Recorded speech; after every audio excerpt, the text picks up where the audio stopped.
দিয়েছি কত দাফন, জানাজার পড়েছি নামাজ, দিয়েছি কত দাফন। কোথায় যেন আছে আমার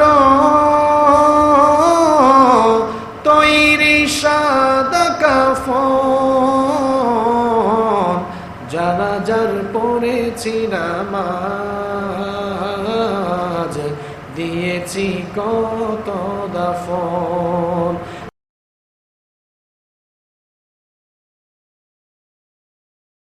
আসসালামু আলাইকুম ওয়া রাহমাতুল্লাহি ওয়া বারাকাতুহু। ইন্নাল হামদালিল্লাহ ওয়াস সালাতু ওয়াস সালামু আলা রাসূলিল্লাহ ওয়া আলা আলিহি ওয়া সাহবিহি ওয়া মান ওয়ালা। أما بعد فأعوذ بالله من الشيطان الرجيم. بسم الله الرحمن الرحيم. يا أيها الذين آمنوا اتقوا الله حق تقاته ولا تموتن إلا وأنتم মুসলিমুন। সাদাকাল্লাহু আযীম। উপস্থিত দামোদর কেপি দক্ষিণপাড়া জামে মসজিদের সম্মানিত মুসল্লিবৃন্দ, উপস্থিত আছেন আপনাদের এলাকার সোনার টুকরা সন্তান, আপনাদের গর্ব, আপনাদের সকলের অত্যন্ত প্রিয় এবং ভালোবাসার মানুষ, আমারও খুব ভালোবাসার এবং প্রিয় মানুষ, খুলনা মেডিকেল কলেজ হাসপাতালের সম্মানিত RMO এবং আপনাদের মসজিদ পরিচালনা কমিটির সম্মানিত সভাপতি ডাক্তার মোহাম্মদ মিজানুর রহমান, আতালাল্লাহু উমরাহু ওয়া বারাকাল্লাহু ফি হায়াতিহি। আমরা সবাই বলি আমিন। উপস্থিত প্রাণপ্রিয় মুসল্লিবৃন্দ, আপনারা সবাই কেমন আছেন? আলহামদুলিল্লাহ। যিনি আমাদেরকে ভালো রেখেছেন, সুস্থ রেখেছেন, সপ্তাহের শ্রেষ্ঠ দিন সাইয়্যিদুল আইয়াম, সপ্তাহের সবচাইতে সেরা দিন এই জুমার দিনে আমাদেরকে সবার আগে মসজিদে সমবেত হয়ে আলোচনায় শামিল হওয়ার জন্য তৌফিক দিয়েছেন, সুযোগ দান করেছেন। সেজন্য আমরা আমাদের মহান রবের দরবারে তার শেখানো ভাষা অনুযায়ী মস্তক অবনত চিত্তে শুকরিয়া আদায় করছি, সকলেই করছি আলহামদুলিল্লাহ। রব্বানা লাকাল হামদ হামদান কাসীরান তাইয়িবান মুবারাকান ফীহি ইয়া রাব্বি লাকাল হামদু লাকাশ শুকরু কামা ইয়ানবাগী লিজালালি ওয়াজহিকা ওয়া আযীমি সুলতানিকা। লাকাল হামদু বিল ঈমান ওয়া লাকাল হামদু বিল ইসলাম ওয়া লাকাল হামদু বিল কুরআন। সম্মানিত মুসল্লিবৃন্দ, আজ আমরা এমন একটি টপিক নিয়ে কথা বলবো, এমন একটি বিষয় নিয়ে কথা বলবো, যেই বিষয়টি আমার আপনার ভেতরে থাকলে, যেই বিষয়টি আমার আপনার জীবনে ডেভেলপ করতে পারলে আমাদের মর্যাদা এত বেশি বাড়বে, এত বেশি বাড়বে যে আমাদের মর্যাদা আল্লাহ সুবহানাহু ওয়া তাআলার কাছে দুনিয়ার তামাম মাখলুকাতের চাইতে সবার উপরে চলে যাবে। আবার এই বিষয়টি, শুধুমাত্র এই বিষয়টির অনুপস্থিতি যদি আপনার জীবনে থাকে, এই কোয়ালিটি যদি আপনার ভেতরে না থাকে, খারাপ হতে হতে মানুষ এত খারাপ হয়ে যেতে পারে যে শয়তানের চেয়েও একেবারে নিচে নেমে যাওয়ার সম্ভাবনা আছে। তাহলে চিন্তা করেন আজকে এই জুমার আলোচনায় আমরা কত গুরুত্বপূর্ণ একটি বিষয় নিয়ে কথা বলবো, যে বিষয়টি আপনার আমার মধ্যে থাকলে আমাদের মর্যাদা সবার, সবাই বলেন সবার উপরে, আর এই একটি বিষয় না থাকলে আমরা নিচে নামতে নামতে একেবারে শয়তানেরও নিচে। বিষয়টির নাম হচ্ছে তাকওয়া। বিষয়টির নাম হচ্ছে এই একটি মাত্র কোয়ালিটি, একটি মাত্র গুণাবলী আপনার জীবনকে পরিবর্তন করে দিবে। এই একটি কোয়ালিটি আপনার জীবনকে জান্নাত উপযোগী বানিয়ে দিবে। আর এই একটি কোয়ালিটির অনুপস্থিতি আপনার জীবনে থাকলে শয়তানের চেয়েও নিকৃষ্ট হয়ে যাওয়ার সম্ভাবনা আছে। বিষয়টির নাম হলো তাকওয়া। বিষয়টির নাম কি? তাকওয়া। এই তাকওয়া শব্দটি আজকে আপনারা নতুন শুনেছেন নাকি আরও শুনেছেন? এই শব্দটির সাথে আমরা অনেক পরিচিত, কিন্তু আজ আমি এমনভাবে তাকওয়া ব্যাপারে কিছু কথা আপনাদের সামনে তুলে ধরবো, একেবারে বাস্তব কিছু কথা তুলে ধরে আমাদের জীবনটা কিভাবে তাকওয়া ভিত্তিক করা দরকার সেই বিষয়ে কোরআন সুন্নাহ থেকে কিছু কথা তুলে ধরবার চেষ্টা করব বিইذنিল্লাহ, বিমাশিয়াতিল্লাহ, বিফদলিল্লাহ। তাকওয়া আরবিক ওয়ার্ড, আরবি একটি শব্দ। এর সহজ বাংলা অর্থ হলো ভয় করা, বেঁচে থাকা, সাবধান হওয়া, সতর্ক হওয়া, পরহেজ করা, আত্মশুদ্ধি অর্জন করা ইত্যাদি অর্থে ব্যবহার হয়। আজকের আলোচনাকে আমি তিনটি ভাগে ভাগ করেছি। কয়টি ভাগে? তিনটি ভাগে ভাগ করেছি। ফার্স্ট অফ অল, প্রথম পর্যায়ে আমরা ইম্পর্টেন্স অফ তাকওয়া, আমাদের জীবনে তাকওয়ার গুরুত্ব কতখানি, কেন আমরা তাকওয়া অর্জন করব, কেন আমার আপনার জীবনে এই তাকওয়া নামক গুণাবলী অর্জন করা দরকার, আমরা সেই বিষয়ে জানব। এরপরে সেকেন্ড ওয়ান, দ্বিতীয় পর্যায়ে আমরা এই তাকওয়ার পরিচয় জানব। থার্ড এবং ফাইনালি আমরা এই তাকওয়া অর্জনের পদ্ধতিগুলো সম্পর্কে জেনে নেব ইনশাআল্লাহ। তো চলুন প্রথমে আমরা তাকওয়া অর্জনের গুরুত্ব সম্পর্কে জেনে নেই। কেন আপনি তাকওয়া অর্জন করবেন?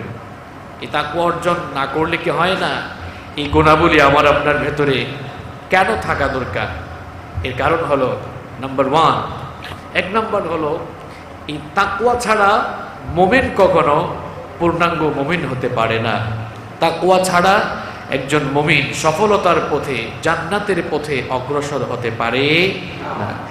এই জন্য তিরমিজি শরীফের বর্ণনায় হাদিস এসেছে, عن أبي هريرة رضي الله عنه قال سئل رسول الله صلى الله عليه وسلم ما أكثر ما يدخل الناس الجنة سيد المحدثين أبو هريرة رضي الله عنه হাদিসটি বর্ণনা করেছেন। বিশ্বনবী সাল্লাল্লাহু আলাইহি ওয়াসাল্লামকে প্রশ্ন করা হলো, ওগো আল্লাহর নবী, কোন জিনিসের কারণে মানুষ সব চাইতে বেশি জান্নাতে ঢুকবে? কোন বিষয়টি মানুষের মধ্যে থাকলে মানুষেরা সব চাইতে বেশি জান্নাতে ঢুকতে পারবে? আল্লাহর নবী বললেন, দুটো বিষয় যারা জীবনে নিয়ে আসতে পারবে, দুটো বিষয় যাদের জীবনে থাকবে, এই মানুষগুলো সব চাইতে বেশি জান্নাতে ঢুকবে। নাম্বার ওয়ান, এক নাম্বার হলো তাকওয়াল্লাহ, আল্লাহর ভয়, তাকওয়া ভিত্তিক জীবনযাপন। আর দুই নাম্বার হলো হুসনুল খুলুক, উত্তম চরিত্র। তাকওয়া ভিত্তিক জীবন আর উত্তম চরিত্র একটি আরেকটির পরিপূরক, একটি আরেকটির সাথে রিলেটেড, একটি আরেকটির সাথে সম্পর্কিত। কারণ তাকওয়া ভিত্তিক, তাকওয়া ছাড়া কখনো মানুষের চরিত্র সুন্দর হয় না, তাকওয়া ছাড়া মানুষ কখনো উত্তম চরিত্রবান হতে পারে না। এই জন্য এই দুটো বিষয় যারা অর্জন করবে জীবন সুন্দর হয়ে যাবে।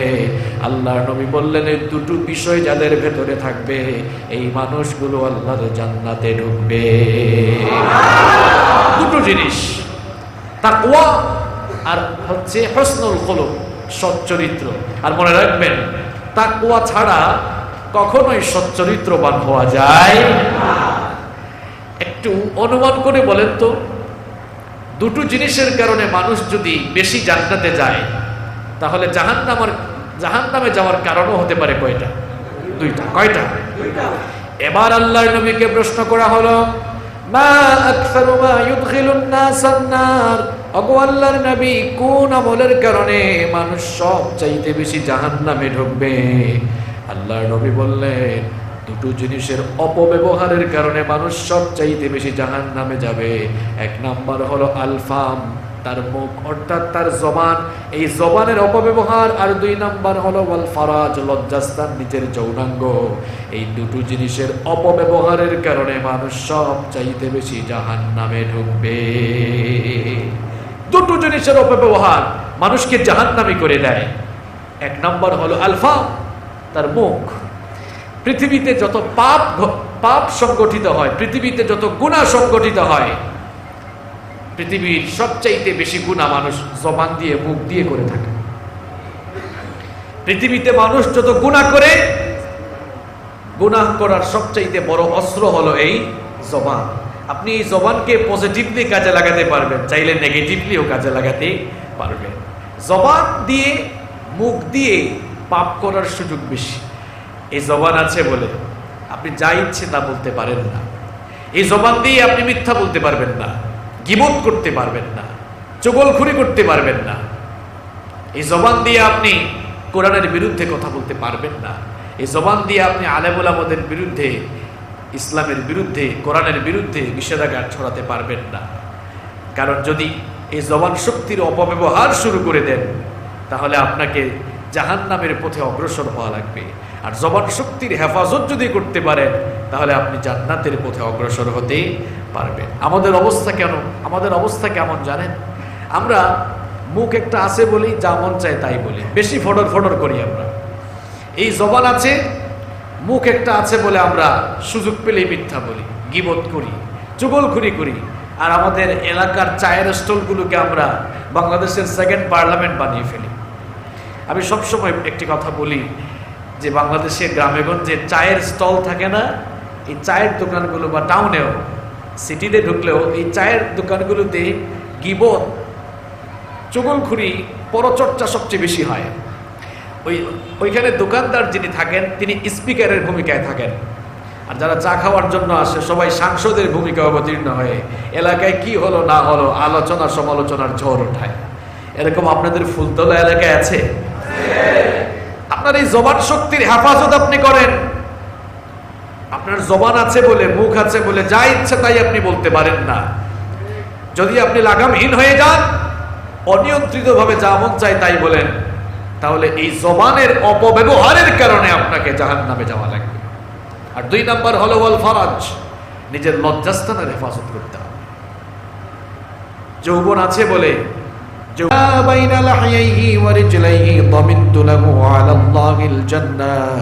আল্লাহর নবী বলেছেন, দুটো জিনিসের জিম্মাদারি যারা গ্রহণ করবে, এক নাম্বার হলো তার দু চোয়ালের মধ্যবর্তী জায়গা অর্থাৎ জবান শক্তি, আর দুই নাম্বার হলো দু উরুর মধ্যবর্তী জায়গা অর্থাৎ যৌনাঙ্গ। এই দুটো জিনিসের জিম্মাদারি যারা গ্রহণ করবে, আল্লাহর নবী বলছেন কাল কিয়ামতের দিন আমি নবী নিজেই ওই লোকগুলোর জন্য জান্নাতের জিম্মাদারি গ্রহণ করব। এই দুটো জিনিস আপনি হেফাজত করেন, এই দুটো জিনিস নিয়ন্ত্রণ করেন, এই দুটো জিনিসের জিম্মাদারি যদি আপনি নিজে গ্রহণ করতে পারেন, কিয়ামতের দিন আপনার জন্য জান্নাতের ঠিকাদারি, জান্নাতের জিম্মাদারি যিনি গ্রহণ করবেন তিনি হচ্ছেন মুহাম্মদ সাল্লাল্লাহু আলাইহি ওয়াসাল্লাম। তো আমরা যেই পয়েন্ট নিয়ে কথা বলছিলাম, এই তাকওয়া আপনি এজন্যই অর্জন করবেন, কারণ তাকওয়া ছাড়া জান্নাত উপযোগী জীবন গঠন করা যায় না। তাকওয়া ছাড়া একজন মুসলমান কখনো ভালো মুসলমান হতে পারে না। তাকওয়া ছাড়া একজন মুমিন কখনো পূর্ণাঙ্গ মুমিন হতে পারে না। এই জন্য রব্বুল আলামিন কোরআনুল কারীমের বিভিন্ন জায়গায় তাকওয়া অর্জনের নির্দেশ দিয়েছেন। কোরআনে কারীমের ৩ নম্বর সূরা, সূরা আলে ইমরানের ১০২ নম্বর আয়াতে রব্বুল আলামিন বললেন, ইয়া আইয়ুহাল্লাযীনা আমানু তাকুল্লাহা হাক্কা তুকাতিহি ওয়া লা তামুতুন্না ইল্লা ওয়া আনতুম মুসলিমুন। আল্লাহ তাআলা বলছেন, হে ঈমানদারেরা, হে বিশ্বাসীরা, আল্লাহকে ভয় করো, ভয় করার মতো ভয় করো, তাকওয়া ভিত্তিক জীবন যাপন করো, হক আদায় করে তাকে ভয় করো। আর তোমরা মুসলমান না হয়ে মৃত্যুবরণ করো না।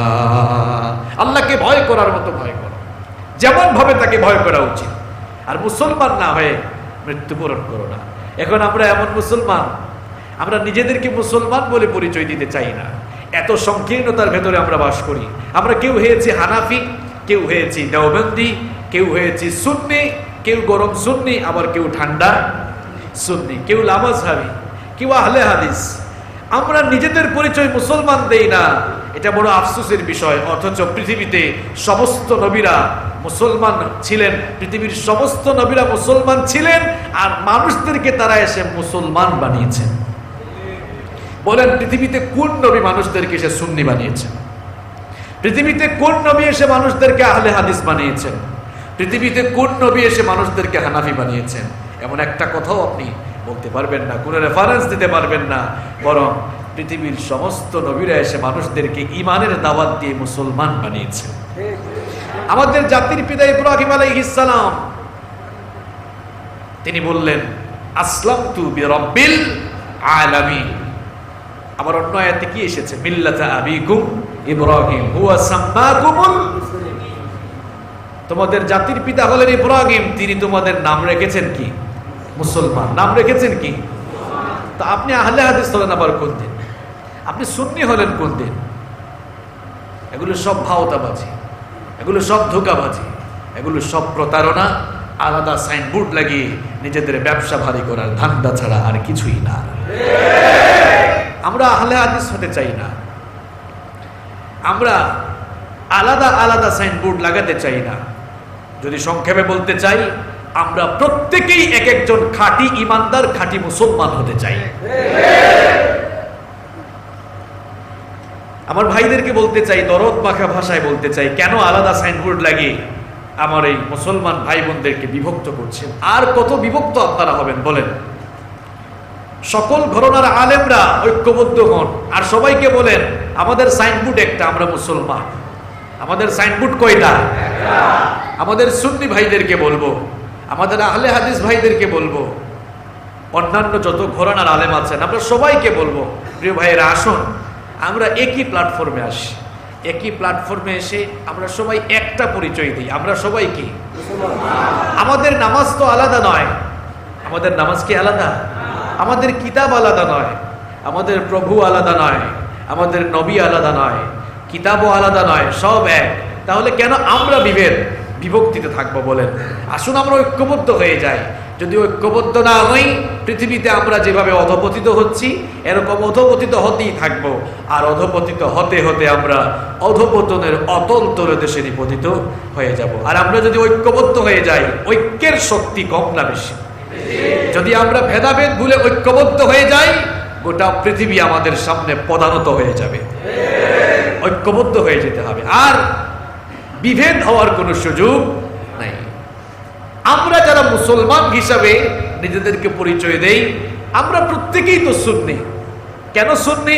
কারণ বলেন তো, মুসলমান যারা তারা এক আল্লাহর ইবাদত করে কি করে না? মুসলমান যারা তারা নবীর আদর্শের অনুসরণ এবং অনুকরণ করে কিনা? তাহলে মুসলমান যারা আল্লাহ এবং রাসূলের তরিকায় চলছে, কোরআন সুন্নাহ মানছে, তারা তো অটোমেটিক্যালি আবার সুন্নি হয়ে যাচ্ছে। তাহলে আলাদা সাইনবোর্ড কি লাগাতে হচ্ছে? এখন কিছু কিছু ভাইরা সুন্নি হয়ে বাকিদেরকে ওয়াহাবি বানাইছে, কিছু ভাইরা আহলে হাদিস হয়ে বাকিদেরকে মাইনাস করে ফেলেছে। এরকম হওয়া যাবে না। আমরা এক, আমরা সবাই এক, এক বাবার সন্তান আমরা। ইয়া আইয়ুহান নাস ইন্না খালাকনাকুম মিন যাকারিন ওয়া উনসা ওয়া জাআলনাকুম শুউবান ওয়া ক্বাবাইলা লিতাআরাফু ইন্না আকরামাকুম ইনদাল্লাহি আতকাকুম। আল্লাহ তাআলা বলেন, মানুষেরা তোমাদেরকে তো এক পুরুষ আর এক নারী থেকে সৃষ্টি করেছি। তাহলে আমরা যে এক পরিবারের সন্তান সেটা জানাচ্ছেন কে? আল্লাহ। এক পরিবারের মানুষ হয়ে কেন এত ঠেলাঠেলি? যেই পরিবারে ঠেলাঠেলি বেশি, ওই পরিবারে শান্তি বেশি না অশান্তি বেশি? তা আমরা নিজেরাই তো অশান্তি সৃষ্টি করছি। আসুন প্রিয় ভাইয়েরা, আমরা আর অশান্তি সৃষ্টি না করি, আমরা সবাই ঐক্যবদ্ধ হয়ে যাই, ঐক্যের কথা বলি, ঐক্যের গান গাই। তাহলে আমাদের উপরে আল্লাহর রহমত বাড়বে না কমবে? আল্লাহ এই জাতির মুসলমানদেরকে বুঝার তৌফিক আপনি দান করেন। তো আল্লাহ তাআলা বলছেন আল্লাহকে ভয় করো যেমন ভাবে তাকে ভয় করা উচিত। তাকওয়া ছাড়া পূর্ণাঙ্গ মুসলমান, পূর্ণাঙ্গ মুমিন হওয়া যাবে না। এই জন্য আপনাকে তাকওয়া অর্জন করতে হবে। তাকওয়া আপনি এজন্যই অর্জন করবেন, তাকওয়া নামক গুণাবলী আমার আপনার জীবনে এজন্যই থাকা লাগবে। তার কারণ হলো আল্লাহর এই জমিনে এই তাকওয়াবান মানুষগুলোই হলো সবচাইতে মূল্যবান। আল্লাহর জমিনে তাকওয়াবান মানুষগুলোই হলো সবচাইতে মর্যাদাবান। তাকওয়াবান মানুষগুলো কত মূল্যবান শুনেন। এই জমিন থেকে যখন কোনো মুত্তাকি বান্দার বিদায় হয়, একজন মুত্তাকি মানুষ যখন মারা যায়, দুনিয়া থেকে বিদায় নেয়, তার মৃত্যুতে আকাশ আর জমিন একদিন আর 2 দিন নয়, তার মৃত্যুতে আকাশ আর জমিন 40 দিন পর্যন্ত ক্রন্দন করতে থাকে। কত মূল্যবান মানুষেরা, চিন্তা করেন। এই মানুষগুলো মরে গেলেও আল্লাহর আসমান জমিনের সবাই 40 দিন পর্যন্ত তাদের জন্য আফসোস আর কান্না করে। সুবহানাল্লাহ। এই জমিন থেকে যদি একজন আর 2 জন নয়, লক্ষ লক্ষ কোটি কোটি কাফির মুশরিকের বিদায় হয়ে যায়, আল্লাহর আসমান জমিনের কেউ বিন্দু মাত্র তাদের জন্য ক্রন্দন করা তো দূরের কথা, বিন্দু মাত্র তাদের জন্য কেউ আফসোস করে না। কোরআনে কারীমের 44 নম্বর সূরা সূরাতুদ দুখানের 29 নম্বর আয়াতে রব্বুল আলামিন বললেন, فما بكت عليهم السماء والأرض وما كانوا منظرين। আল্লাহ তাআলা বলছেন এদের জন্য আসমান জমিনের কেউ কাঁদে না, এদের জন্য আসমান জমিনের কেউ আফসোস করে না। আবার এদের কারো কারো পরিণতি এত ভয়াবহ হয়েছে, তাদের সীমালঙ্ঘন, বিদ্রোহ আর নাফরমানির কারণে রব্বুল আলামিন তাদেরকে এমন ভাবে ধ্বংস করে দিয়েছেন। তাদের নাফরমানির কারণে কাউকে কাউকে রব্বুল আলামিন লোহিত সাগরে চুবিয়ে মেরেছেন, আবার কাউকে কাউকে ল্যাংড়া মশা দিয়ে জুতার বাড়ি খাইয়ে খাইয়ে দুনিয়া থেকে বিদায় করেছেন। আবার কারো কারো সীমালঙ্ঘন আর বিদ্রোহের কারণে তাদের গোষ্ঠী শুদ্ধা বানরে পরিণত করে দিয়েছেন। এইভাবে করে তাদের জাতির পর জাতি ধ্বংস হয়ে যাওয়ার পরেও এই জমিনের কেউ কিংবা আকাশের কেউ বিন্দু মাত্র তাদের জন্য আফসোস বা ক্রন্দন করে না। করেছে? আপনারা আমাকে বলেন তো, ফেরাউনের জন্য দুনিয়ার কয়জন মানুষ কাঁদে? নমরুদের জন্য কে আফসোস করে? যারা মানুষ থেকে বানানো হয়ে গিয়েছিল সেই নিকৃষ্ট ইহুদিদের জন্য, সেই গজবপ্রাপ্ত জাতির জন্য কে আফসোস করে? কেউ আফসোস করে না। কেউ তাদেরকে শ্রদ্ধার সাথে স্মরণ করে না, বরং মানুষ তাদেরকে ঘৃণার সাথে স্মরণ করে। আর তাকওয়াবান মানুষগুলো মরে যাওয়ার পরেও মানুষ তাদেরকে চিরকাল শ্রদ্ধার সাথে স্মরণ করে, ঠিক না? এই জন্য আপনি তাকওয়া অর্জন করবেন, কারণ তাকওয়াবান মানুষেরাই এই জমিনের সবচাইতে বেশি মূল্যবান। পয়েন্টগুলো মনে রাখতেছেন তো? তাকওয়া কেন অর্জন করবেন? 1 নাম্বার কি বললাম? তাকওয়া ছাড়া কখনোই পরিপূর্ণ, একেবারে ফুলফিল, পূর্ণাঙ্গ ইমানের স্বাদ পাবেন না, ভালো মুসলমান হওয়া যাবে না। আর 2 নম্বর কি বললাম? তাকওয়া এজন্যই অর্জন করবেন কারণ তাকওয়া আপনার মর্যাদা বাড়াবে। তাকওয়া ছাড়া কোনো মানুষ মর্যাদা সম্পন্ন মানুষ হতে পারে না, বরং তাকওয়াবান মানুষগুলোই আল্লাহর জমিনে সবচেয়ে মূল্যবান। নাম্বার 3 নম্বর হলো এজন্যই আপনি তাকওয়া অর্জন করবেন কারণ আপনার কোনো ইবাদত আল্লাহর কাছে কবুল হবে না যদি প্রত্যেকটি ইবাদতের পেছনে তাকওয়া না থাকে। সুবহানাল্লাহ। চিন্তা করেছেন এই একটি কোয়ালিটি কত গুরুত্বপূর্ণ? আপনার জীবনের কোনো ইবাদত আল্লাহ কবুল করবেন না যদি এই তাকওয়া না থাকে। এই যে মসজিদে নামাজে এসেছে, নামাজ কবুল হবে না যদি তাকওয়া না থাকে। আমাদের নামাজে যদি খুশু না থাকে, বিনয় না থাকে, একাগ্রতা না থাকে, একনিষ্ঠতা না থাকে, ভয় না থাকে, এই নামাজের কোনো দাম আল্লাহর কাছে নাই। Keep in your mind, fearless সালাত হ্যাজ নো ভ্যালু। খুশুবিহীন সালাতের কোনো মূল্য, তাকওয়াবিহীন নামাজের কোনো মূল্য আল্লাহর কাছে নাই। আল্লাহর নবী একদিন দেখলেন এক লোক মসজিদে নামাজে দাঁড়িয়েছে, নামাজে দাঁড়ানোর পর তার দাড়ি নিয়ে খেলাধুলা করছে। এরকম কিছু মুসল্লি আছে কিনা? আল্লাহর নবী এই চিত্র দেখে বললেন, লাউ খাশা কলবহু লা খাশিআত জাওয়ারিহু। এই লোকটার অন্তরে যদি আল্লাহর ভয় থাকতো তাহলে নামাজে দাঁড়িয়ে এরকম দাড়ি নিয়ে খেলাধুলা করতো না, বরং উল্টু তার অঙ্গ প্রত্যঙ্গ আল্লাহর ভয়ে ঢিলে হয়ে যেত, বিনয়ী হয়ে যেত। আর নামাজে তো বিনয়ী হতে হবে, আদেশটা কার? ওয়াকুমু লিল্লাহি কানিতিন। বিনয়ী হয়ে নামাজে দাঁড়াও। নামাজে যেন তাকওয়া থাকে, খুশু থাকে। আপনার নামাজ আল্লাহর কবুলই করবেন না, অ্যাকসেপ্ট করবেন না যদি সেখানে তাকওয়া না থাকে। শুধু কি নামাজ, সকল ইবাদত। এই যে রমজান মাসের রোজা, আল্লাহ কবুল করবেন না যদি তাকওয়া ভিত্তিক রোজা না হয়, রোজার মধ্যে যদি তাকওয়া না থাকে। আপনারা একটু বুদ্ধিমানের মতো জবাব দেন তো, রোজা রাখতে আমাদেরকে আদেশ দিয়েছেন, এর রিজনটা কি, কারণটা কি? যে আমরা 1 মাস না খেয়ে থাকবো আর কিছু খাবার দাবার আল্লাহর আয় হবে, সেই আয় হওয়া খাবার দাবার আল্লাহ জমায়ে রাখবেন, এই জন্য দিয়েছেন? কথা বলেন। তাহলে প্রশ্ন হতে পারে কি জন্য আল্লাহ তাআলা রমাদানের একটি মাস আমাদেরকে উপবাস থেকে সিয়াম সাধনা করার জন্য বললেন? এর একটি কারণ রয়েছে। সেই কারণটা কি? রব্বুল আলামিন কোরআনে কারীমের 2 নম্বর সূরা সূরাতুল বাকারা এর 183 নম্বর আয়াতের মধ্যে বললেন, ইয়া আইয়ুহাল্লাযীনা আমানু কুতিবা আলাইকুমুস সিয়ামু কামা কুতিবা আলাল্লাযীনা মিন ক্বাবলিকুম লাআল্লাকুম তাত্তাকুন। আল্লাহ তাআলা বলছেন, হে বিশ্বাসীরা, হে ঈমানদারেরা, তোমাদের উপরে আমি রোজাকে ফরজ করেছি যেমনি ভাবে তোমাদের পূর্ববর্তীদের উপরে রোজাকে ফরজ করা হয়েছিল। আর একটি মাস সিয়াম সাধনা করার জন্য আদেশ দিয়েছি, কারণ হলো লাআল্লাকুম তাত্তাকুন, যেন 1 মাস রোজা রাখার মাধ্যমে তাকওয়া অর্জন তোমরা করতে পারো। সুবহানাল্লাহ। রোজার মাস দিয়েছেন আল্লাহ তাকওয়া অর্জন করার জন্য। এখন আমি যদি বলি what's the definition of fasting, রোজার সংজ্ঞাটা কি, রোজাটা আসলে কি? রোজা শুধুমাত্র সুবহে সাদেক থেকে নিয়ে ইফতারের আগ পর্যন্ত, সূর্যাস্ত পর্যন্ত পানাহার, খাওয়া দাওয়া আর স্ত্রী সম্ভোগ থেকে বিরত থাকার নাম রোজা নয়। রোজার সংজ্ঞা দিচ্ছেন এবার মুহাম্মদ সাল্লাল্লাহু আলাইহি ওয়াসাল্লাম। তিনি বলছেন, লাইসা সিয়ামু মিনাল আকলি ওয়াশ শুরব, লাইসা সিয়ামু মিনাল আকলি ওয়াশ শুরব। আল্লাহর নবী বলছেন যে শুধুমাত্র খাওয়া দাওয়া আর পানীয় থেকে বিরত থেকে সারা দিন উপবাসে থাকার নাম রোজা নয়। তাহলে প্রশ্ন হলো রোজা কি? উত্তর হলো আল্লাহর নবী বলছেন, ইন্নামা সিয়ামু মিনাল লাগওয়ি ওয়ার রাফাস। রোজা হচ্ছে আল্লাহর ভয়ে উপবাস থেকে যেমন বিরত থাকেন, হালাল স্ত্রীকে যেমন রোজা রাখাকালীন সময়ে হারাম মনে করেন, ঠিক তেমনি ভাবে রোজা হলো আল্লাহর ভয়ে সকল অন্যায় এবং অপকর্ম থেকে নিজেকে হেফাজত রাখা, এর নাম রোজা। আল্লাহ নবী বলছেন, মাল্লাম ইয়াদা কাউলাজ জুর ওয়াল আমালা বিহি ফালাইসা লিল্লাহি হাজাতুন আইয়াদা তাআমাহু ওয়া শারাবাহু। আল্লাহর নবী বলছেন শুধুমাত্র খাওয়া দাওয়া আর পানীয় থেকে বিরত থাকার নাম রোজা নয়, বরং রোজা হচ্ছে সকল প্রকার অন্যায় থেকে, অপকর্ম থেকে নিজেকে হেফাজত রাখা।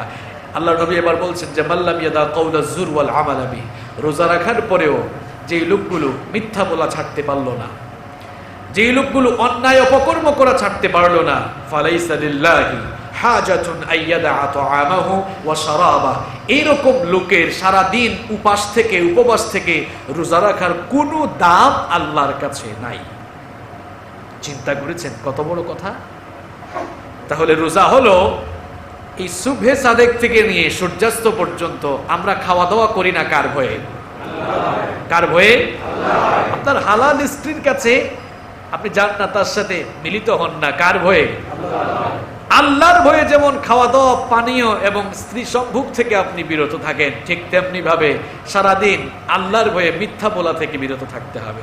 আল্লাহর ভয়ে গীবত থেকে, চুগলখুরি থেকে, সুদ থেকে, ঘুষ থেকে, চাঁদাবাজি থেকে, টেন্ডারবাজি থেকে, জুলুম থেকে, সারাদিন অন্যায় অপকর্ম থেকে নিজেকে মুক্ত রাখতে পারলেই বোঝা যাবে আপনি রোজার হক আদায় করতে পেরেছেন। এই যে রোজার 1 মাস আল্লাহ দিয়েছেন, 1 মাস এভাবে রোজা রাখবেন আর তাকওয়া চর্চা করবেন, আর বাকি 11 মাস এই ট্রেনিংকে কাজে লাগিয়ে তাকওয়া ভিত্তিক জীবন যাপন করবেন। কিন্তু আমাদের মধ্যে কিছু মানুষ আছে, দেখা যায় রোজার 29 বা 30 দিন খুব ভালো মানুষ হয়ে যায়, ঘুষও খায় না। কেউ ঘুষ নিয়ে আসলে বলে, হাই তুমি জানো না রমজান মাস এখন, ঠিক আছে চলে যেহেতু আসছো আমি এটা ধরবো না, আমি তো রোজা রাখছি, ওই টেবিলে কোনায় রেখে যাও। এরকম রাখে কিনা? খুব তাকওয়ার পরিচয় দেয়, দেখছেন? ইফতারের পরে ধরে। কিংবা কেউ ঘুষ নিয়ে আসতে বলে, না তুমি তো অসময়ে এসেছো, ঈদের পরে আসবা, এখন রমজান মাস, খুব তাকওয়াবান। এখন শুধুমাত্র কি এই তাকওয়ার চর্চা রমজান মাসে নাকি সারা জীবন করতে হবে? এই রমজান মাসে তাকওয়া চর্চার ট্রেনিং আল্লাহ দিচ্ছেন, বাকি 11 মাস যেন এটিকে আপনি কাজে লাগাতে পারেন। তাহলে বোঝা গেল আপনার রোজাও আল্লাহর দরবারে কবুল হবে না যদি রোজার মধ্যেও তাকওয়ার চর্চা না থাকে। দেখতে পেরেছেন? দেখেছেন অবস্থা? যে পয়েন্টটি বললাম যে কোনো ইবাদত কবুল হয় না সেই ইবাদতে তাকওয়া না থাকলে। ইবাদত কবুল হওয়ার পূর্ব শর্ত হলো তাকওয়া। তাকওয়াবিহীন কোনো ইবাদত আল্লাহ কবুল করেন না। শুধু কি নামাজ রোজা, আপনার কুরবানিও কবুল হবে না যদি তাকওয়া না থাকে। আচ্ছা বলেন তো, কুরবানি করার পর আপনাদের এলাকায় আপনারা মাংস কি ভাগ করেন? ভাগ করেন না? কয় ভাগ করেন সাধারণত? 3 ভাগ করেন। 3 ভাগ করে কি আপনারা এমন করেন যে ঠিক আছে কুরবানি তো আল্লাহর আদেশ, এখন আল্লাহ তাআলা যেহেতু আদেশ দিয়েছেন আল্লাহকেও তো 1 ভাগ দেওয়া দরকার, 1 ভাগ আল্লাহর, 1 ভাগ আমার, আর 1 ভাগ মানুষের, এরকম ভাগ করেন নাকি? হ্যাঁ, এরকম ভাগ করি না আমরা। তাহলে পশু জবাই করে মাংস তো আমরাই খাই, চামড়াও দান করে দিই। আল্লাহ কোনো কিছু নেন? মাংসও নেন না, রক্তও নেন না, চামড়াও নেন না। তো কুরবানি কার আদেশ? আল্লাহর আদেশে কুরবানি করলেন, কিন্তু কুরবানির কিছুই আল্লাহ নিচ্ছেন না। এই পশুর রক্ত, মাংস, চামড়া, হাড্ডি মাংস কোনো কিছু আল্লাহ নেন? তাহলে রব্বুল আলামিন কুরবানির মাধ্যমে কি গ্রহণ করতে চান? কুরবানির মাধ্যমে আমার আপনার কাছ থেকে রব্বুল আলামিন কি নিতে চান সেই জবাব রব্বুল আলামিন কোরআনে কারীমের 22 নম্বর সূরা সূরাতুল হজ্জের 37 নম্বর আয়াতের মাধ্যমে আমাদেরকে জানিয়ে দিলেন, লা ইয়ানালাল্লাহু লুহুমুহা ওয়ালা দিমাউহা ওয়ালাকিন ইয়ানালুহু তাকওয়া মিনকুম।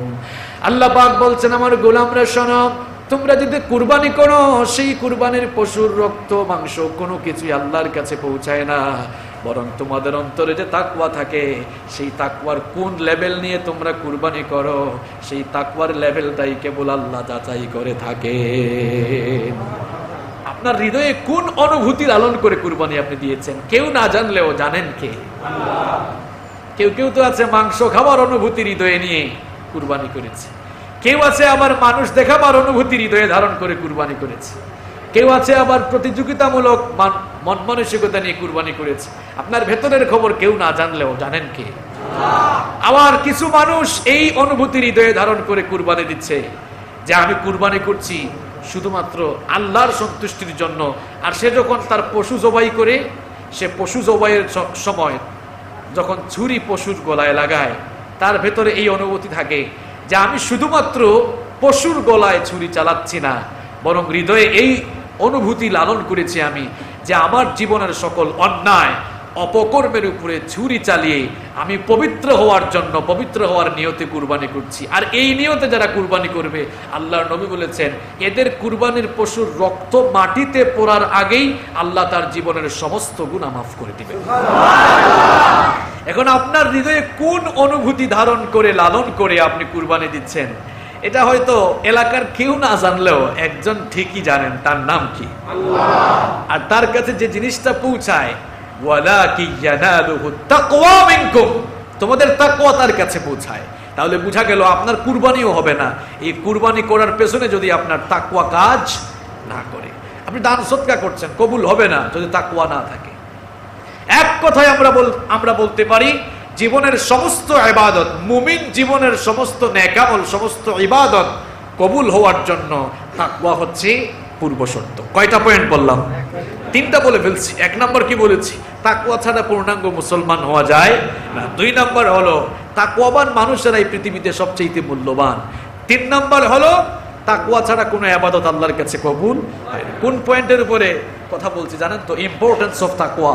কেন আপনি তাকওয়া অর্জন করবেন? নাম্বার 4, 4 নম্বর হলো আল্লাহ তাআলার কাছে মানুষের সম্মান এবং মর্যাদার মানদণ্ড নির্ণয় হওয়ার মাধ্যম হলো তাকওয়া। আমরা মনে করি এই ফুলতলা এলাকায় যার সবচেয়ে বেশি টাকা আছে, কিংবা যিনি সবচেয়ে বেশি পড়াশোনা করেছেন, কিংবা যার ক্ষমতা আধিপত্য সবচেয়ে বেশি আমাদের এই সমাজে কিংবা আমাদের এই ফুলতলায়, তার স্ট্যাটাস, তার পার্সোনালিটি সবচাইতে বেশি। এখন আপনারা বলেন তো আল্লাহর কাছে এই স্ট্যাটাস, পার্সোনালিটি কিংবা আল্লাহর কাছে মর্যাদা নির্ণীত হওয়ার মাধ্যম কি টাকা পয়সা, ক্ষমতা কিংবা এই সহায় সম্পদ? না। তাহলে আমাদের মধ্য থেকে আল্লাহর কাছে মর্যাদার মানদণ্ড, মর্যাদার লেভেলটা কিভাবে যাচাই বাছাই হয়? রব্বুল আলামিন কোরআনে কারীমের 49 নম্বর সূরা সূরাতুল হুজুরাতের 13 নম্বর আয়াতে বলছেন, ইয়া আইয়ুহান নাসু ইন্না খালাকনাকুম মিন যাকারিন ওয়া উনসা ওয়া জাআলনাকুম শুউবান ওয়া ক্বাবাইলা লিতাআরাফু ইন্না আকরামাকুম ইনদাল্লাহি আতকাকুম ইন্নাল্লাহা আলীমুন খাবীর। আল্লাহ তাআলা বলছেন, হে মানুষেরা, জন নারী থেকে সৃষ্টি করেছি, এরপরে আমি তোমাদেরকে বিভিন্ন জাতি আর গোত্রে বিভক্ত করে দিয়েছি যেন তোমরা পরস্পর পরিচিতি লাভ করতে পারো। আর জেনে রাখো, তোমরা এক একজন এক এক বংশের হতে পারো, এক একজন এক এক এলাকার বাসিন্দা হতে পারো। তোমাদের মধ্যে কেউ লম্বা হতে পারে, কেউ খাটো হতে পারে, তোমাদের মধ্যে কেউ সাদা হতে পারে, কেউ কালো হতে পারে। এগুলো দিয়ে আমার কাছে তোমাদের মর্যাদার মানদণ্ড নির্ণীত হবে না, বরং ইন্না আকরামাকুম ইনদাল্লাহি আতকাকুম, তোমাদের মধ্যে যার তাকওয়ার লেভেল যত বেশি তার দাম আমার কাছে তত বেশি। তোমাদের মধ্যে যার তাকওয়া যত বেশি আল্লাহর কাছে তার দাম তত। তাহলে বোঝা গেল তাকওয়ার মাধ্যমে আল্লাহর কাছে মানুষের মর্যাদা নির্ণীত হয়। একজন কোটিপতি বিজনেস ম্যাগনেট, হাজার হাজার কোটি টাকার মালিক, তার কত টাকা আছে সে নিজেও জানে না, এমন ধনকুবের মালিক আছে না নাই? কিন্তু লোকটার জীবনে তাকওয়ার ছিটে ফুটা নাই। আরেকজন রিক্সাওয়ালা এই ফুলতলার অলিগলিতে সারাদিন রিক্সা চালায়, 300-400 টাকা ইনকাম করে। এই লোকটা তাকওয়ার ভিত্তিতে জীবনযাপন করে।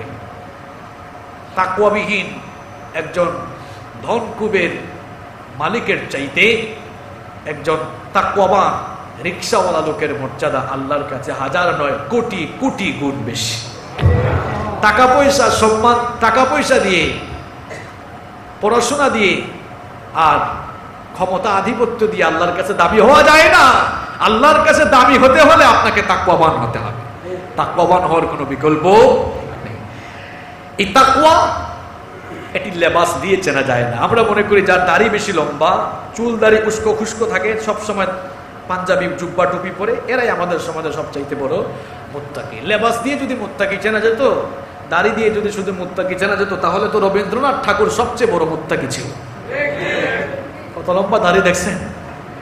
যদি দাড়ি দিয়ে, শুধুমাত্র দাড়ি দিয়ে মুত্তাকি চেনা যেত, তাহলে তো পৃথিবীর বড় মুত্তাকি রবি ঠাকুরই হয়ে যেত। তাকওয়া থাকার জায়গা হলো অন্তরে। তাকওয়া মানুষ অন্তরে লালন করে, অন্তরে ধারণ করে, আর তার বহিঃপ্রকাশ তার কর্মের মাধ্যমে ঘটায়। তাহলে আমরা 5টি পয়েন্টের মাধ্যমে তাকওয়ার গুরুত্ব জানলাম, কেন আমরা তাকওয়া অর্জন করব। এই 5টি পয়েন্ট যদি আপনি একত্রিত করেন, তাহলে সার কথা, সামারি হয়ে যাবে এই যে আপনার জীবনে সফল হতে হলে তাকওয়া অর্জনের কোনো বিকল্প নেই। তাহলে আমরা এক কথায় বলে ফেলতে পারি যে জীবনটাকে জীবনের মতো উপভোগ করতে হলে, জীবনটাকে সফল বানাতে হলে, জীবনটাকে জান্নাতমুখী করে গঠন করতে হলে আপনার আমার জীবনে তাকওয়া থাকার কোনো বিকল্প নেই। তাহলে যেই তাকওয়ার এত গুরুত্ব রয়েছে, এবার আপনাদের প্রশ্ন হতে পারে, হুজুর, হোয়াটস দ্য ডেফিনেশন অফ তাকওয়া? তাহলে তাকওয়ার পরিচয়টা কি? তাকওয়া জিনিসটা কি? খায় না মাথায় দেয়। এবার আসুন আমরা সেই তাকওয়া কি জেনে নেই। তাকওয়ার ডেফিনেশন অনেকে অনেকভাবে দিয়েছেন, তাকওয়াকে অনেকে অনেকভাবে ডিফাইন করেছেন। সবগুলো বলতে গেলে লম্বা সময় লাগবে। আমরা তাকওয়ার একটি পরিচয় এমন একজনের কাছ থেকে জানবো যার মর্যাদার ব্যাপারে স্বয়ং বলেছেন মুহাম্মদ সাল্লাল্লাহু আলাইহি ওয়াসাল্লাম, আল্লাহ রাসূলের প্রিয় সাহাবী আলী রাদিয়াল্লাহু আনহু। এই সাহাবীর মর্যাদার ব্যাপারে আমার নবী নিজে বলছেন, আনা মাদিনাতুল ইলম, আমি হচ্ছে জ্ঞানের এক বিশাল সাম্রাজ্য, ওয়া আলিয়্যু বাবুহা, আর সেই জ্ঞানের সাম্রাজ্যে প্রবেশ করার জন্য মূল দরজা হচ্ছে আলী। সুবহানাল্লাহ। সেই সাহাবী সাইয়েদনা আলী কাররামাল্লাহু ওয়াজহাহু, তিনি তাকওয়ার সংজ্ঞা দিচ্ছেন।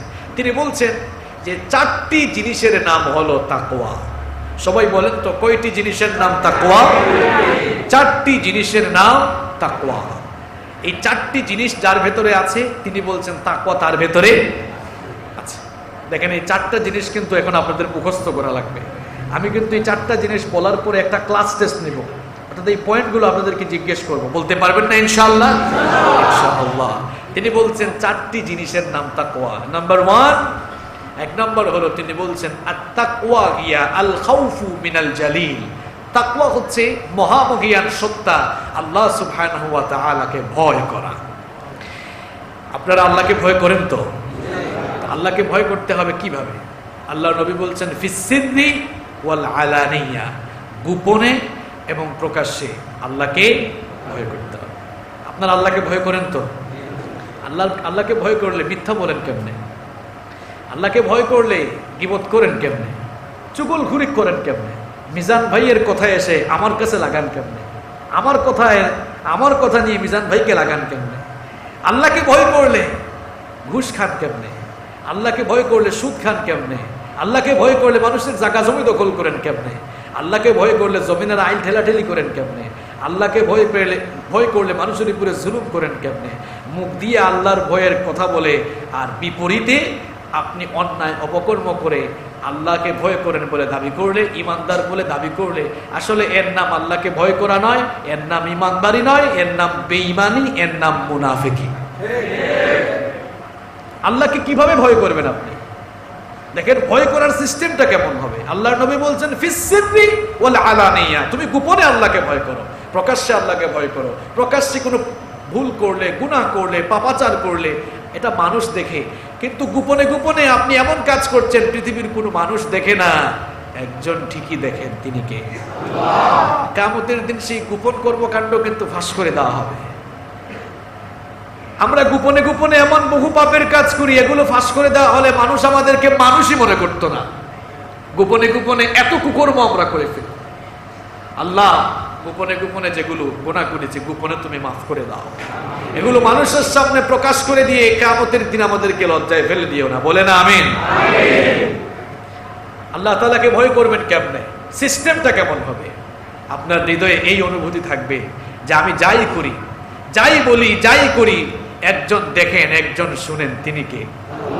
ইন্নাল্লাহা কানা সামিআন বাসীরা, তিনি সর্বশ্রোতা, সর্বজ্ঞ, তিনি সব দেখেন, সব। আপনারাও তো দেখেন, আপনারাও শোনেন। আপনাদের দেখা, আপনাদের শোনা আর আল্লাহর দেখা শোনা কি এক? পার্থক্য আছে। পার্থক্য কি? আমাদের দেখা আর শোনার একটি নির্দিষ্ট সীমারেখা আছে। এই সীমারেখার বাইরে আমরা শুনিও না, আমরা দেখিও না। যেমন দেয়াল আছে এখানে, তাই না? এই দেয়ালের অপোজিটে কি হচ্ছে, ওইদিকে কি হচ্ছে, দেয়ালের পেছনে আমিও দেখতে পাচ্ছি না, আপনারা দেখতে পাচ্ছেন? আল্লাহ মনে হয় দেখেন না। আল্লাহ দেখেন কিনা? তাহলে বোঝা গেল আমাদের দেখার বা আমাদের দর্শন শক্তির, দৃষ্টি শক্তির সীমারেখা আছে, কিন্তু আল্লাহ তাআলার কোনো সীমারেখা নেই। আপনাদের ঘরের মধ্যে কি এখন ঝগড়া লাগলো না এখন কোনো আওয়াজ হলো, মসজিদ থেকে শুনতেছেন? শুনতেছেন আপনারা? কিন্তু সেই আওয়াজ আল্লাহর কাছে যায় কি যায় না? আল্লাহ শুনেন কিনা? আল্লাহ তাআলার দর্শন শক্তি আর শ্রবণ শক্তির পাওয়ার কেমন দেখেন।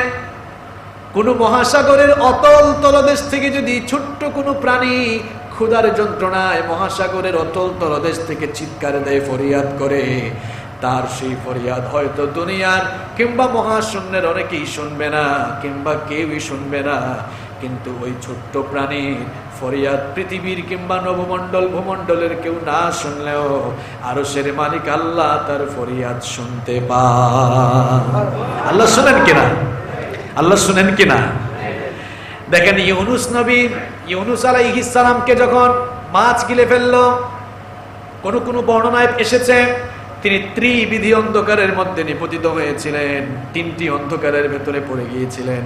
1 নম্বর অন্ধকার হলো রাতের অন্ধকার, 2 নম্বর অন্ধকার হলো সমুদ্রের তলদেশের অন্ধকার। সমুদ্রের তলদেশ কিন্তু অন্ধকার, এটা বলতে গেলে এখন কুরআন বিজ্ঞানের আলোচনা শুরু হয়ে যাবে। সমুদ্রের তলদেশে কি আছে? অন্ধকার আছে। 1 নম্বর অন্ধকার হলো রাতের অন্ধকার, 2 নম্বর অন্ধকার হলো সমুদ্রের তলদেশের অন্ধকার, আর 3 নম্বর অন্ধকার হলো মাছের পেটের ভেতরের অন্ধকার। এই 3টি অন্ধকারে নিপতিত হয়ে আল্লাহর নবী ইউনুস আলাইহিস সালাম লক্ষ্য করলেন এখান থেকে আজ উদ্ধার হওয়া যাবে না, বাঁচা যাবে না, একজনই কেবল বাঁচাতে পারেন, তিনি কে?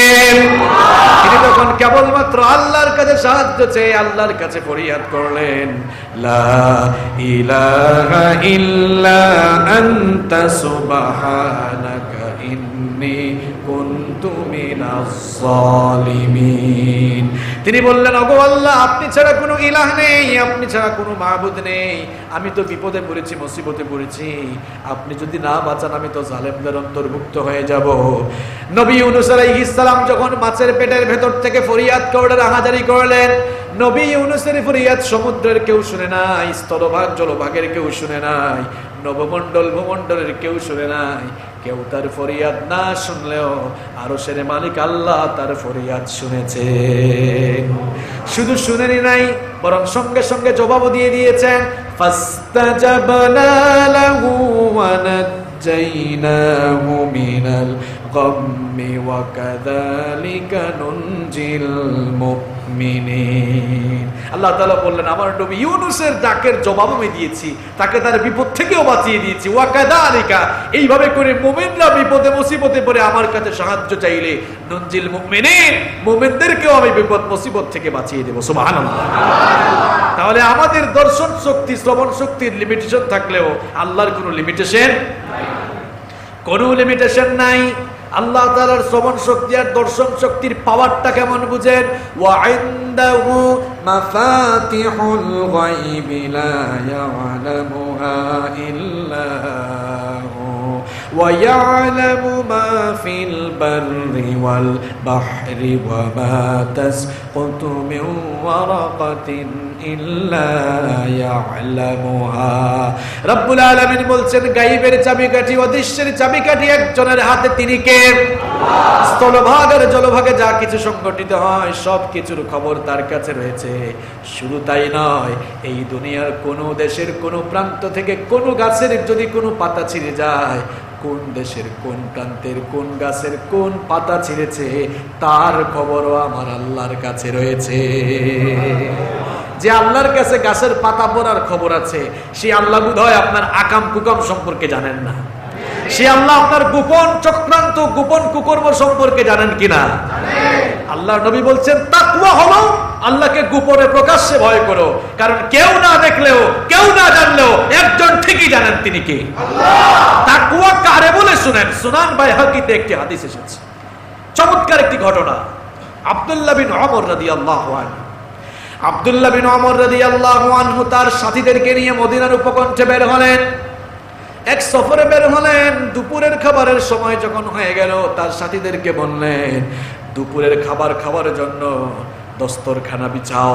তারা যখন ছাগলের পাল নিয়ে তাদের কাছ দিয়ে অতিক্রম করছিলেন, আব্দুল্লাহ বিন ওমর রাদিয়াল্লাহু আনহু তাকে ডেকে বললেন, ও রাখাল, ও আমার রাখাল ভাই, আসো আমাদের কাছে আসো, আমরা দস্তরখানা বিছিয়েছি খাবার খাওয়ার জন্য, তুমিও আজ আমাদের মেহমান হয়ে যাও, আমাদের সাথে অনেক ভালো খাবার দাবার আছে, তুমি আমাদের মেহমান হয়ে খাবার গ্রহণ করো, আমাদের দাওয়াত তুমি কবুল করো। রাখাল বালক তখন বলল, আপনি যে আমাকে মেহমানদারির জন্য দাওয়াত করেছেন সেই জন্য আপনাকে শুকরিয়া, তবে আমি আপনার দাওয়াত কবুল করতে পারবো না, আপনাদের সাথে আমি খাবার খেতে পারবো না। তিনি বললেন, কি কারণে খাবার খেতে পারবে না? রিজন কি, কারণ কি? রাখাল বালক তখন বলল, আমি তো রোজা রেখেছি, এই জন্য আপনাদের সাথে খেতে পারবো না।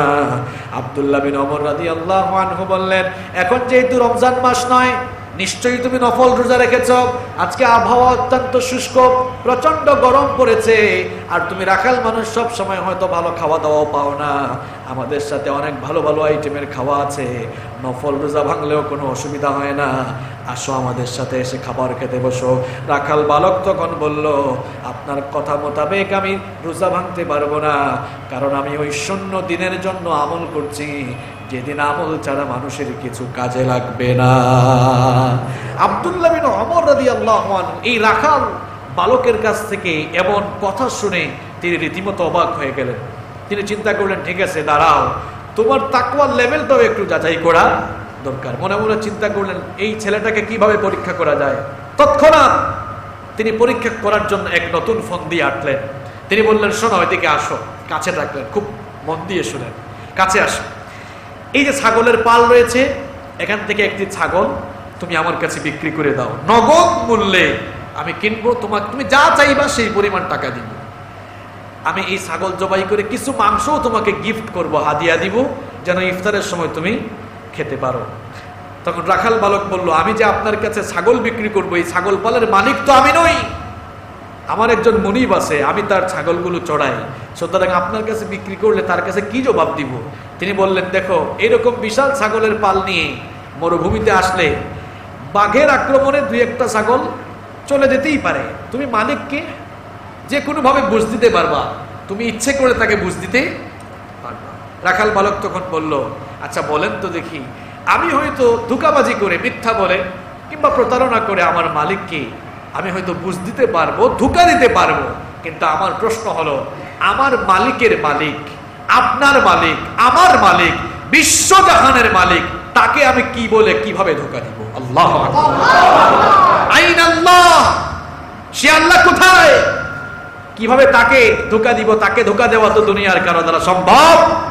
সুবহানাল্লাহ, এর নাম তাকওয়া, এর নাম তাকওয়া।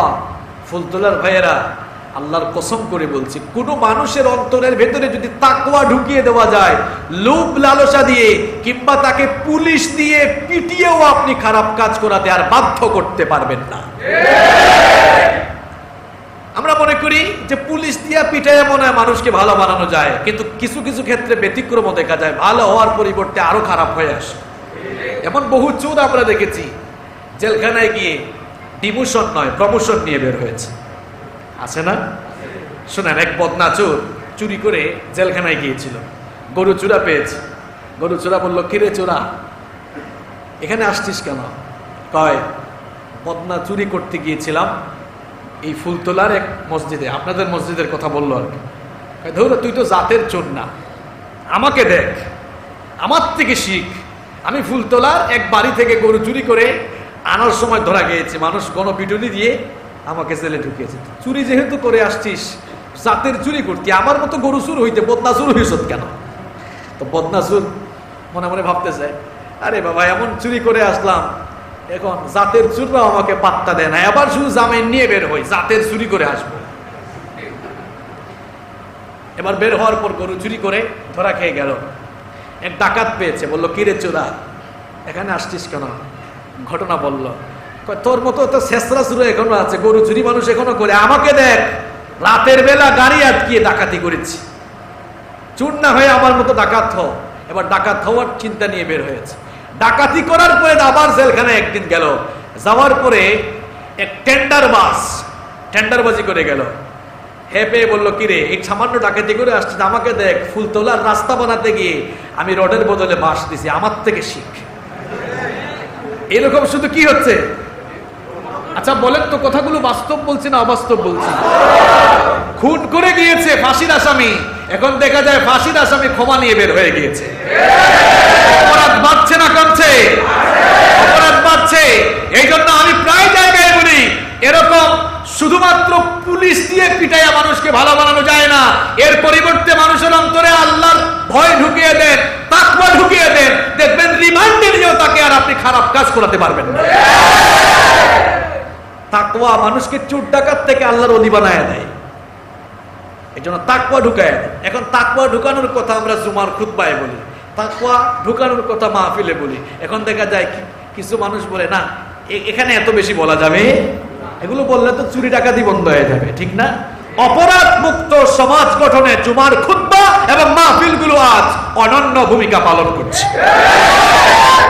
অপরাধ মুক্ত সমাজ গঠনের কথা আমরা জুমার খুতবায় বলি, অপরাধ মুক্ত সমাজ গঠনের কথা আমরা আমাদের প্রোগ্রামগুলোতে বলি, এবং আমরা আছি বলে, আমরা এখনো কথা বলছি বলে এই জমিনটা টিকে আছে, নইলে ধ্বংসের তলানিতে চলে যেত। জুমার খুতবা শুনে, মাহফিলে আলোচনা শুনে কেউ চুরি শিখে না, ডাকাতি শিখে না, ধর্ষণ শিখে না, বরং আমরা এর বিপরীত দেখি। দাড়ি ছিল না, খুতবা শুনে মাহফিলে গিয়ে দাড়ি রেখে দিয়েছে। মা বাপকে কষ্ট দিত, মাহফিলে একদিন এসে হুজুরের মুখ থেকে মা বাবার ব্যাপারে ওয়াজ শুনে গিয়ে মা বাবার জন্য পাগল পারা হয়েছে। এরকম আছে না? মদ খেত, সিগারেট খেত, গাঁজা খেত, ইয়াবা খেত, বাবা খেত। একদিন এক মাহফিলে আসার পরে হুজুরের মুখ থেকে জাহান্নামের বয়ান শুনে তওবা করে ভালো হয়ে গিয়ে এখন 5 ওয়াক্ত নামাজ পড়ে, আছে না নাই? তাহলে বোঝা গেল পাপাচার থেকে আমরা আমাদের প্রোগ্রামগুলোতে বক্তব্য দিয়ে মানুষদেরকে ভালো পথে নিয়ে আসতেছি, এবং সমাজ থেকে অপরাধ কমাবার জন্য, অপরাধ মুক্ত সমাজ গঠনে আমাদের প্রত্যেকটি বক্তব্য, আমাদের প্রত্যেকটি মাহফিল, আমাদের প্রত্যেকটি খুতবা অনেক ভূমিকা পালন করছে। এখন সেই জায়গাতে তো ডিস্টার্ব তারাই করতে পারে যারা সমাজে অপরাধ বাড়াতে চায়। অপরাধ যারা কমাতে চায় তারা বাধা দেওয়ার বিপরীতে তারা আমাদেরকে আন্তরিক সহযোগিতা করার কথা। দেখিয়ে এক একজনের চেহারা কেমন, যারা এই কামগুলো করে চেহারা দেখলেই বোঝা যায়। মানুষের চেহারা তো একটা মায়া মায়া ভাব থাকে, ঠিক না? মানুষটা কালো কিন্তু নামাজ পড়ে চেহারা একটা নূর আছে, আছে না? এই নূর দান করেন কে? তাকওয়া কারে বলে দেখেন। এই যে ঘটনাটি শোনালাম মজা দেওয়ার জন্য নয়, তাকওয়া থাকলে বাধ্য করেও খারাপ কাজ করাতে পারবেন না। এটা ঘটনা আপনাদের সবার জানা আছে, এরপর আমি বলে ফেলি। ঘটনাটি বলছি শুধুমাত্র এই পয়েন্টের সাথে অ্যাডজাস্ট করার জন্য। দেখেন, ওমর ইবনুল খাত্তাব রাদিয়াল্লাহু আনহুর অভ্যাস ছিল, আপনারা সবাই জানেন, শেষ রাতে না ঘুমিয়ে মানুষের অবস্থা দেখতেন, বের হয়ে যেতেন। একদিন রাতের বেলা দেখলেন ওই যে মা মেয়ের ঘটনা, যে মা মেয়েকে বলতেছে, মা গো উঠ, ঘুম থেকে উঠ, আমি দুধ দহন করে এনেছি, দুধ তো কম পেয়েছি, চলো পানি মিশাই, বেশি হবে, বেশি বিক্রি করবো, বেশি লাভ করবো, সংক্ষেপে বলতেছি। মেয়ে বলল, মা আপনি কি জানেন না খলিফাতুল মুসলিমিন আমিরুল মুমিনিন ওমর ইবনুল খাত্তাব রাদিয়াল্লাহু আনহু রাষ্ট্রীয় ফরমান, রাষ্ট্রীয় আদেশ দিয়েছেন খাদ্যদ্রব্যে কোনো ভেজাল মেশানো, এই ভেজাল আমরা কেমনে মেশাবো? মা বললেন, আরে আমার বোকা মেয়ে, ওমর তো এই আদেশ দিয়ে সে তার বাড়িতে ঘুমায়, আমাদের মা মেয়ের এই কারবার কিসে দেখি? এগুলো কি দেখে বা শুনে? কিন্তু ওমর তো কাছ থেকে সব, দেয়ালের পাশ থেকে সব শুনতেছেন। মেয়ে যখন বললেন, মাগো ওমর হয়তো দেখে না, কিন্তু ওমরের রব, ওমরের মালিক যিনি, তোমার আমার মালিক যিনি, তিনি আমাদের এই কারবার ঠিকই দেখেন। সুবহানাল্লাহ। এর নাম তাকওয়া। আল্লাহর ভয় থাকলে ওই যে মা মেয়েকে জোর করেও খারাপ কাজ করাতে বাধ্য করতে পারে। তাহলে তাকওয়া হচ্ছে কি? আল খাউফু মিনাল জালিল, কাকে ভয় করা? আল্লাহর ভয় থাকলে খারাপ কাজের দিকে ধাবিত হওয়ার কোনো সুযোগ থাকবে। 2 নম্বর হলো, সময় তো সংক্ষিপ্ত, আমাকে তাড়াতাড়ি বলতে হচ্ছে, কয়টি জিনিসের নাম তাকওয়া? কয়টি জিনিস? 1 নাম্বার আল্লাহ, 2 নাম্বার হলো ওয়াল আমালু বিত-তানজিল, নাজিলকৃত বিষয়। নাজিলকৃত বিষয়ের নাম কোরআন, এটি নাজিল করেছেন কে? কোরআন অনুযায়ী আমল করা। অর্থাৎ আমি যদি সংক্ষেপে বলতে চাই, প্র্যাকটিক্যাল কোরআন হিসাবে নিজেকে দাঁড় করানো। আপনার আমার বাসায় প্রিন্টেড কোরআন আছে, এই প্রিন্টেড কোরআনের প্র্যাকটিক্যাল কপি হতে হবে আপনাকে। প্রিন্টেড কোরআন বাসায় আছে, আর আপনাকে হতে হবে জীবন্ত কোরআন। আপনার কথাবার্তা, আপনার চাল চলন, আপনার মুআমালাত, আপনার মুআশারা, আপনার বিহেভিয়ার, আপনার ম্যানার, সবকিছু যেন কোরআনকে রিপ্রেজেন্ট করে। এমন ভাবে আপনাকে জীবন যাপন করতে হবে যে আপনার জীবন পরিচালনার চূড়ান্ত গাইডলাইন হিসেবে একমাত্র কোরআন থাকবে। কোরআন যেদিকে আমরাও সেদিকে। তাহলে আলী রাদিয়াল্লাহু আনহু বলছেন, নাম্বার হলো জীবন্ত কোরআন হয়ে যাওয়া, অর্থাৎ কোরআনে যা আছে আপনার জীবনে তা থাকার নাম হলো তাকওয়া। 3 নাম্বার হলো ওয়াল কানাআতু বিল কালিল, অল্পে সন্তুষ্ট থাকা, অল্পে তুষ্ট থাকা। এর ব্যাখ্যায় আমরা বলতে পারি শুকরগুজারি জীবন যাপন করা, শুকরগুজার বান্দা হওয়া। আমরা অনেকে আছি শুকরগুজার হতে চাই না। একটা বাইসাইকেল কিনেছে, এখন রাস্তায় দেখতেছে একজন পালসার চালায়, কয় আহারে যদি একটা পালসার থাকতো। পালসার পাইছে, এখন আরেকজন তোকে এক্স করোলা চালায়, আহারে যদি একটা এক্স করোলা হইতো, নাহলে একটা 110 হইলেও তো হইতো। এখন যখন এক্স করোলা পাইল, দেখছ মিজান ভাই কি সুন্দর প্রিমিয় গাড়ি ব্যবহার করে, যদি ওইটা হইতো, প্রিমিয় হয়েছে, এখন বলে আহারে এখন যদি BMW হইতো, হেরিয়ার হইতো, তাই না? এরকম চাহিদার কোনো শেষ নাই। তারপরে ফুলতলায় বাড়ি বানিয়েছে, কয় এখন যদি খুলনায় বানাতে পারতাম, খুলনায় বানাইছে, কয় ঢাকায় যদি বানাইতে পারতাম, ঢাকায় হয়েছে, কয় এখন যদি সেকেন্ড হোম দেশের বাইরে হইতো। যে চাহিদার কোনো শেষ নাই। বুখারী শরীফের হাদিসে আল্লাহর নবী বললেন যে নাশুকরি জীবন যাপন যারা করে এদের চাহিদার কখনো শেষ হয় না। এদেরকে একটা সোনা ভরা মাঠ দেওয়া হলে এরা আরেকটি সোনা ভরা মাঠ কামনা করবে। এই ধরনের লোকগুলোকে মাটি, 3.5 হাত মাটি গিলার আগ পর্যন্ত এদের পেট জীবনে কোনোদিন ভরবে না।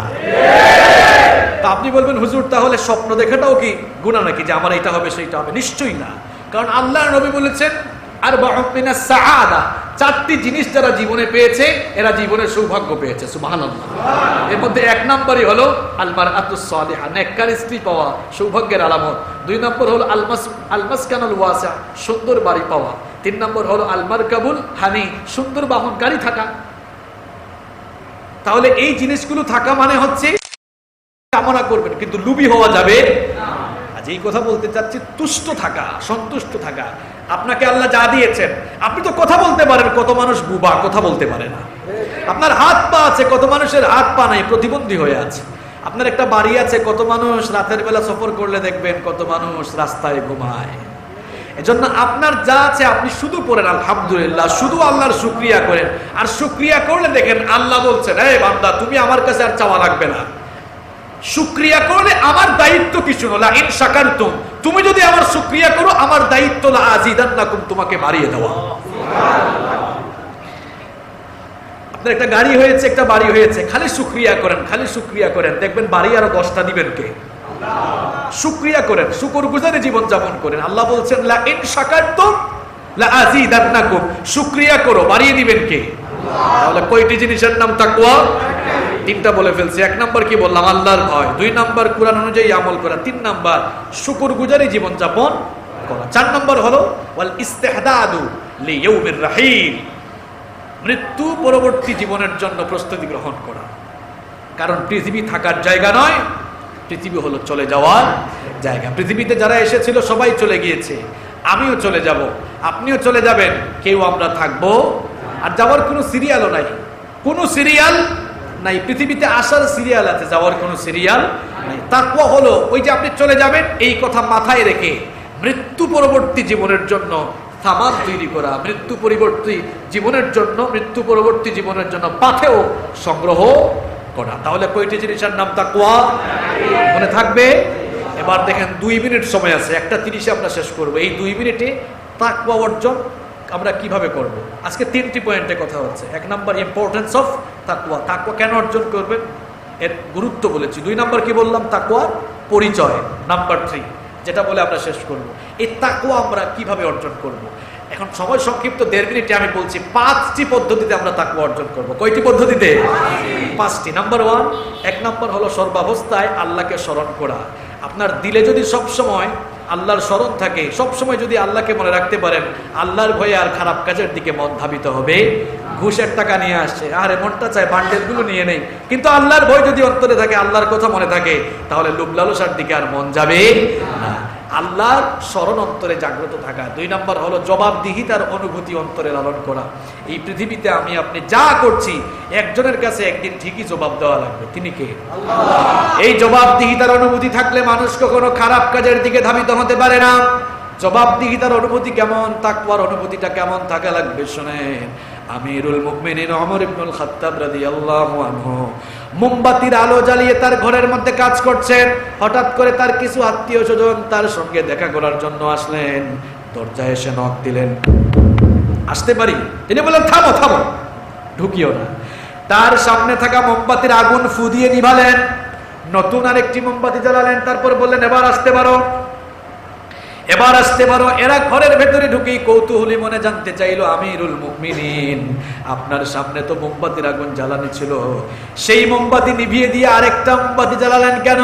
তিনি জবাব দিলেন, তোমরা আসার আগ পর্যন্ত আমি রাষ্ট্রের টাকায় কেনা মোমবাতির আগুন দিয়ে রাষ্ট্রের কাজ পরিচালনা করছিলাম। এখন তোমরা তো আমার আত্মীয় স্বজন, হয়তো ব্যক্তিগত কথা বলার জন্য এসেছো, সুতরাং চিন্তা করলাম রাষ্ট্রের টাকায় কেনা মোমবাতির আগুন দিয়ে যদি ব্যক্তিগত কাজ সারি, আল্লাহর কাছে জবাব দিতে পারবো না।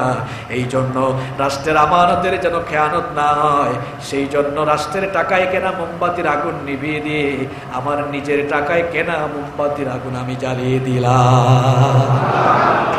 এর নাম তাকওয়া, এর নাম জবাবদিহিতার ফিলিংস, জবাবদিহিতার অনুভূতি। এটা থাকলে উপজেলা চেয়ারম্যান হওয়ার পর একটা গাড়ি দিলে এই গাড়িকে তার 14 গোষ্ঠীর জন্য পাবলিক বাস বানাবে না। বুঝতে পেরেছেন কথা? তাকওয়া কয়ভাবে অর্জন করব? 1 নাম্বার আল্লাহর স্মরণ থাকা, 2 নাম্বার জবাবদিহিতার অনুভূতি জাগ্রত করা, 3 নাম্বার আল্লাহ এবং রসুলের আনুগত্য করে চলা, 4 নাম্বার কোরআন সুন্নাহ ভিত্তিক জীবনযাপন করা, 5 নাম্বার সবসময় মৃত্যুর কথা স্মরণ রাখা। কারণ যতই লোভ লালসা করে করে আমরা যত অন্যায় অপকর্ম করছি, দিনকে রাত, রাতকে দিন বানাচ্ছি, কাফনের কাপড়ে একটা পকেটও কিছুই নিয়ে যেতে পারবেন না। কিছুদিন আগে বাংলাদেশের এক কোটিপতি মারা গেলেন, অনেকে তো তার নাম জানেন, কিছু নিয়ে যেতে পেরেছে?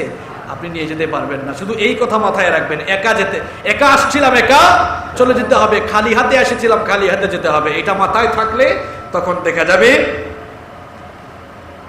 দেখা যাবে অন্যায় কাজ থেকে বিরত থাকা যাবে। তাহলে আমরা আজ তাকওয়া অর্জনের কথা বললাম।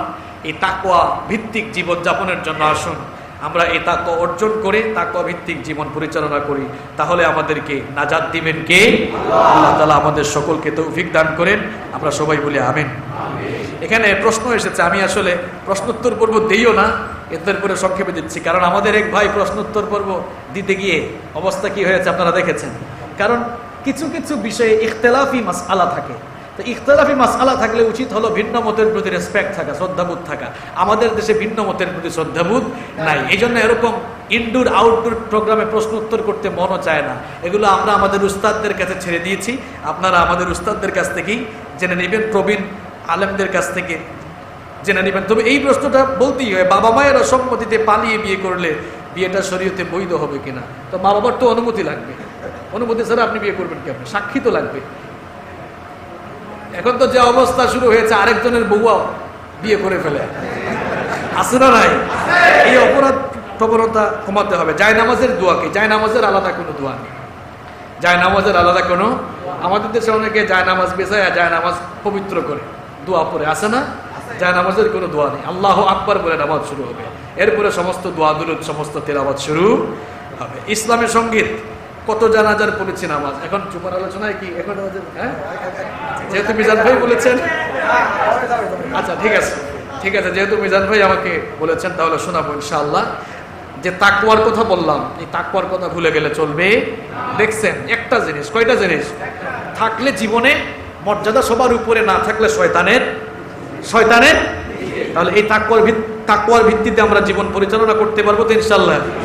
ইউটিউবার ভাইরা যারা এসেছেন উল্টাপাল্টা থাম্বনেল লিখবেন না, আপনাদের কারণে আমরা মহা মুসিবতে আসি। আপনারা সবাই দিনের দায়ী আল্লাহ, আপনারা দিনের অনেক উপকার করছেন, এটা আমরা মানি। কারণ আপনারা এই যে দিনের কাজগুলোকে ছড়িয়ে দিচ্ছেন, কিন্তু মাঝে মাঝে ভিউ বাড়ানোর জন্য এমন এমন থাম্বনেল সেট করে যে আসলে ওই শিরোনামে ভেতরে কোনো আলোচনা নাই। আপনারা আমাদের খুব ভালোবাসার মানুষ, খুব মহব্বতের মানুষ, এজন্য এই ভালোবাসার জায়গা আপনারা নষ্ট করবেন না।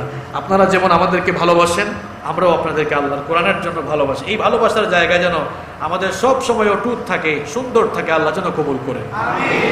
কত দিয়েছি, কত দাফন, জানাজার পড়েছি নামাজ, দিয়েছি কত দাফন। কোথায় যেন আছে আমার তৈরি সাদা কাফন, জানাজার পড়েছি নামাজ,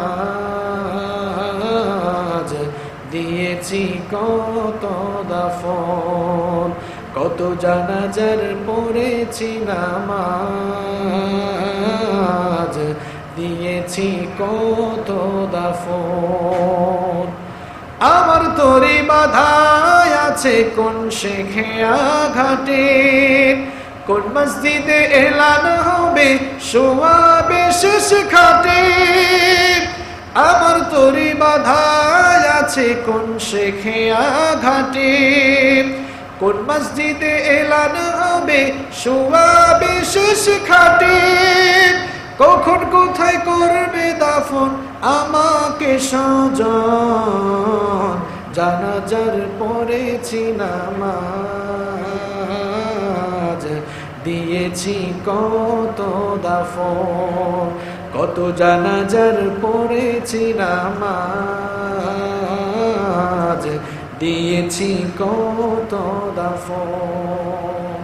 কোন বাতাসে কোথায় যেন দুলছে বাঁশের ঝাড়, কোন সে মাটি কোনখানে ডাকে রে কুরবান, কোন বাতাসে কোথায় যেন দুলছে বাঁশের ঝান, কোন সে মাটি কোনখানে ডাকে রে বারবার, কোথায় যেন বর যাত্রী আছে রে চারজন, জানাজার পড়েছি নামাজ, দিয়েছি কত দাফন, কত জানাজার পড়েছি নামাজ,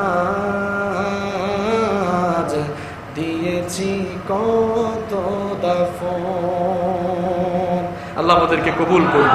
হাদা মা ইনদি ওয়াল ইলমু ইনদাল্লাহ। আসসালামু আলাইকুম ওয়া রাহমাতুল্লাহি ওয়া বারাকাতুহু।